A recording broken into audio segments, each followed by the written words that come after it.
As about bone, I already told you, and one thing more, bone contains solid matrix. Okay, that solid matrix means bone is made up of calcium carbonate. Okay, now second connective tissue is known as blood.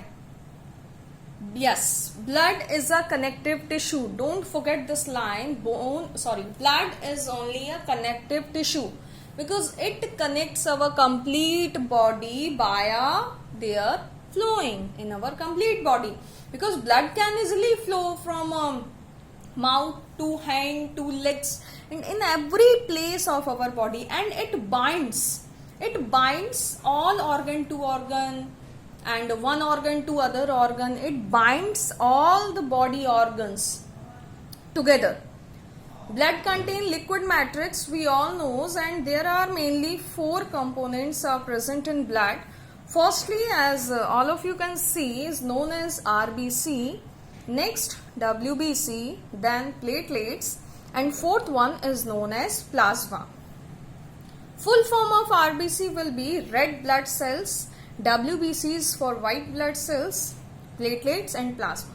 Firstly, if I will tell you about the RBC, then RBC, which is the main component of blood, contain a pigment which is known as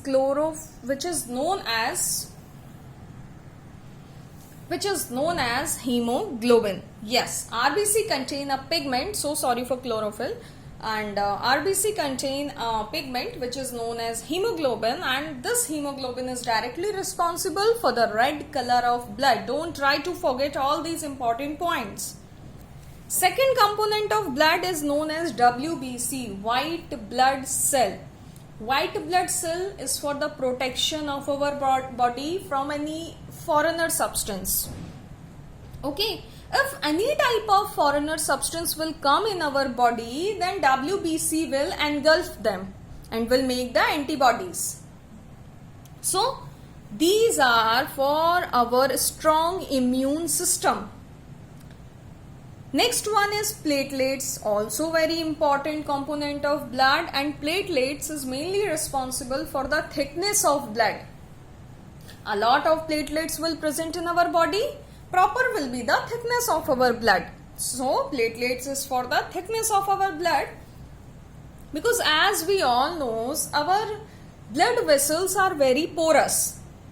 So if the blood will be thin, then it will flow out from the porous body of blood vessels. So presence of platelets makes the blood very thick. Very thick means in a adjusting quantity, okay, or adjusting quality presents on behalf of thickness, and it maintains the thickness of blood. Next one is plasma. Yes, plasma is the liquid material which is present in the body, and it looks like pale yellow color. Pale yellow color. Plasma. After the flow of blood from any part or during any injury, some yellow substance secretes after blood. So that yellow substance is known as plasma, and all these things means RBCs, WBCs, platelets are normally present in plasma, and all these things makes a complete connective tissue which is known as blood. Now our third connective tissue is known as ligament. Ligament is mainly for the connection of bone to bone. Very, very important thing. Bone to bone. Connection of bone to bone occurs through the ligament, because all bones are not present in the free state in our body. All are connected with each other. So these connection occurs due to the ligament. Ligament is mainly responsible for the connection of bone to bone. Ligament looks as tough in structure and elastic also. Ligament contain elasticity, because if they will not contain elasticity, how we will move our hand? Just think about it. 2 bones are connected here in the middle point of our hand. If elasticity will not be there, then how we will move our hand? So yes, ligament are tough, but they contain elasticity. They are known as elastic tissues also. Fourth connective tissue is known as tendon. Tendon is for the joint of or for the connection of bone to muscle. Yes, connection of bone to muscle is also important in our body, and normally these tendons are also tough in structure, but these are non-elastic tissues. Just feel this, if these will be the elastic tissue or if tendon will contain elasticity, then what will happen? If we will move, firstly our bone will move, then our muscles will move behind bone. It sounds little uncomfortable. So tendon contain non-elasticity or less elasticity we can say, but usually they are tough in nature and they connect bone to muscle. Both are very important. Mostly time examiner asks this question, tell me the main difference in between tendon and ligament. Again and again I am telling you, just listen carefully every single word, because every single word is very very important for all of you. Tendon is for the joint of bone to bone. Tendon is for the joint of bone to muscle. Next, fifth connective tissue is known as cartilage. Cartilage. Okay. Actually the scene is, bones are very hard in structure, we all know. So when the connection occurs, connection of what? Connection of bone to bone occurs, then their end point or complete bone contain very solid part. We all know. And how solid will joint? How solid will joint? It's not possible. So in the ending point of both bones, some smooth structure are present which is responsible for the jointment of two bones. That smooth or soft structure is known as cartilage, or we can say these are also known as soft bones. Yes. Cartilage is mainly responsible for the smoothing of these joints and for the smoothing of front of bones, or adding part of bones want some smoothness. That's why cartilage provides them some smoothness. By easy examples you can understand, such as shape of our nose. For the shape of our nose, cartilage is responsible. And just feel your ear. It looks like very flexible and very soft. I mean, you will say, ma'am, these are made up of very soft bones. Yeah, these soft bones in scientific language is known as cartilage, and cartilage is also a type of connective tissue.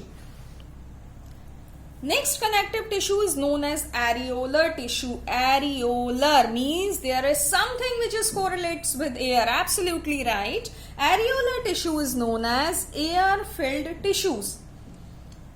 Our body contains very delicate organ, means internal organs are very very delicate and very very important for all of us. So we just want to prevent our all organs very softly, very smoothly. So for the filling of gapping, for the packing of internal organs in our body, some air-filled tissues are present which is known as areolar tissue, which prevent our internal organs from any type of shock or from any type of injury. They prevents our internal body organs. Next and final connective tissue is known as adipose tissue. Adipose term is for fat, is for fatty.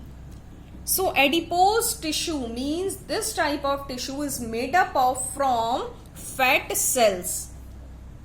And these fat cells, or you can say these adipose tissue is just present in below of our skin layer.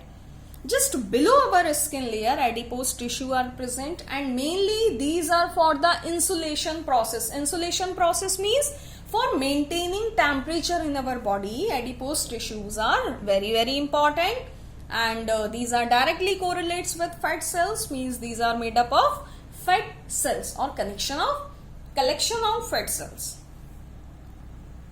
Now we completed our two animal tissues, and third main animal tissue is known as muscular tissue. That type of tissues which is present in muscles is known as muscular tissue. There are mainly three types of muscular tissue. First one striated muscular tissue, second one non-striated muscular tissue, and third one cardiac muscular tissue. First one, striated muscular tissue. Actually, you can see the diagram here. Diagram helps a lot for gaining marks in biology subject. Okay. So, these are normally striated muscular tissues, mainly cylindrical in structure. All of you can easily see. Some dark bands and some light bands are present here. These are known as dark bands, and these blank space is known as light bands in striated muscular tissue. A lot of nucleus are present here. So striated muscular tissues are known as multinucleated muscular tissue. And yes, these muscular tissue are present in our voluntary muscles. Voluntary muscles means that type of muscles which is in your control, or that type of muscles which is present in the organ which are in our control, such as movement of our hand, movement of our neck, movement of our legs can occur with the help of our wishes. Okay, so in all these parts striated muscular tissues are present.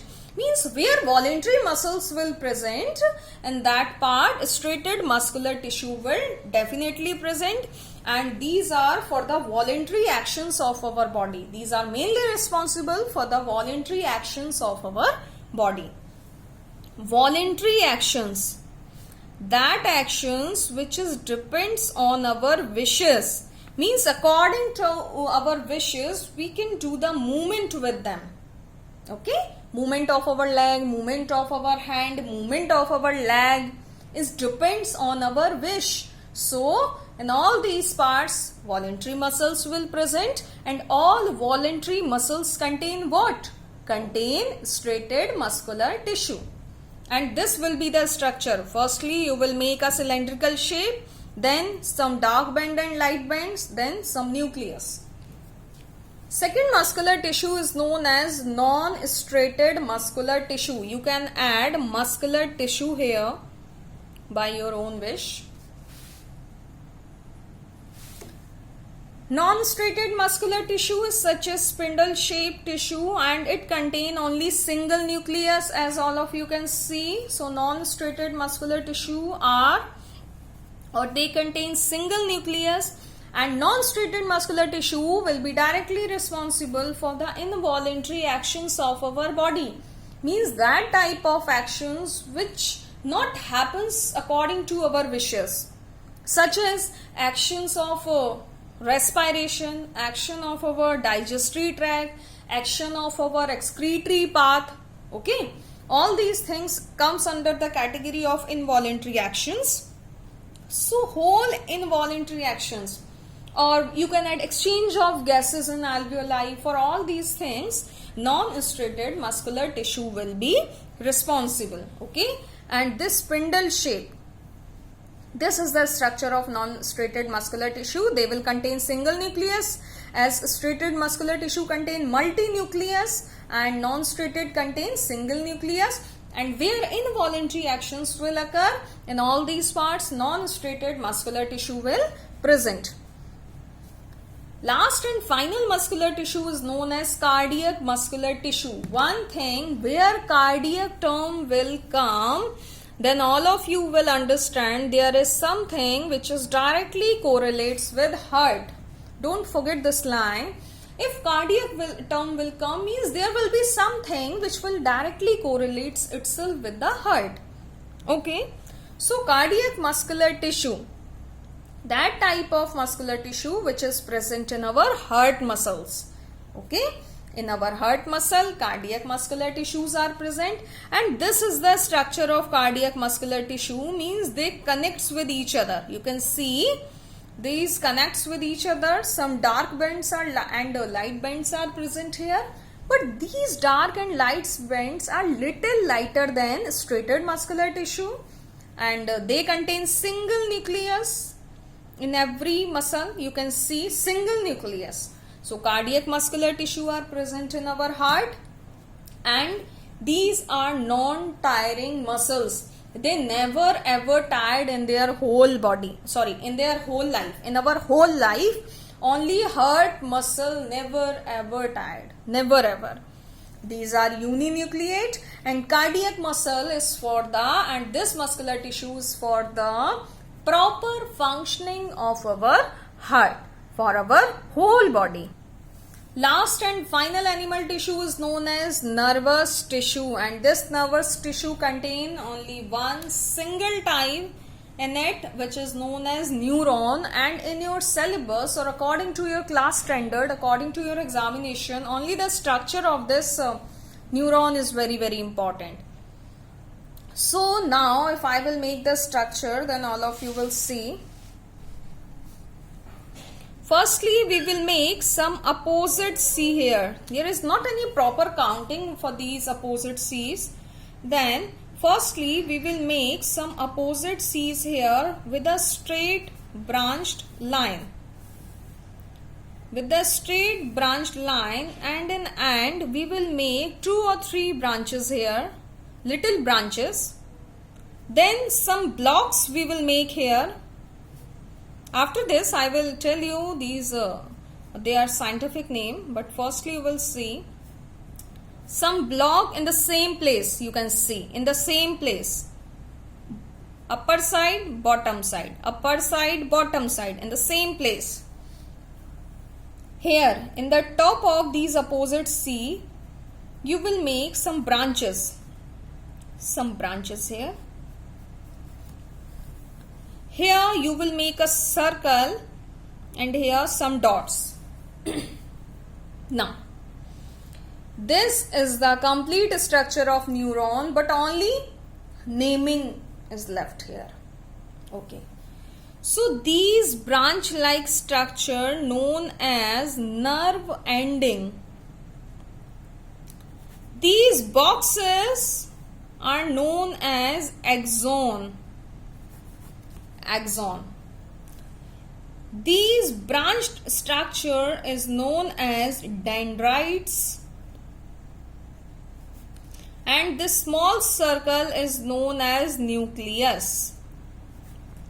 Okay, nucleus. Now this is the nucleus, and it will contain all the cell organelles. So finally it will make one thing which is known as cell body. So collectively we will write the name cell body here, from this portion to this portion.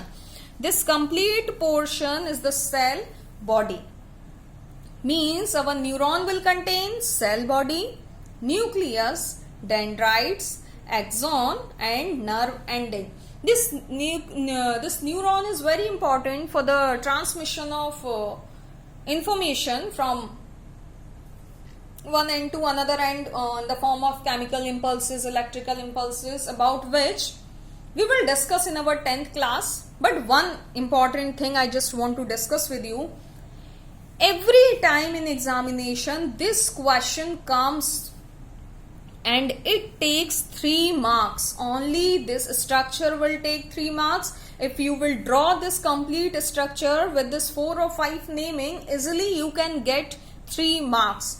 Listen to me carefully. Every time this question comes, what is the main function of nervous tissue? Just make the diagram. What is the neuron? Just make the diagram. Define the nervous tissue which is present in the animal tissue. All these things means all these are the subtype of questions, but you will have to make the diagram only with their naming, and easily you will get 3 marks.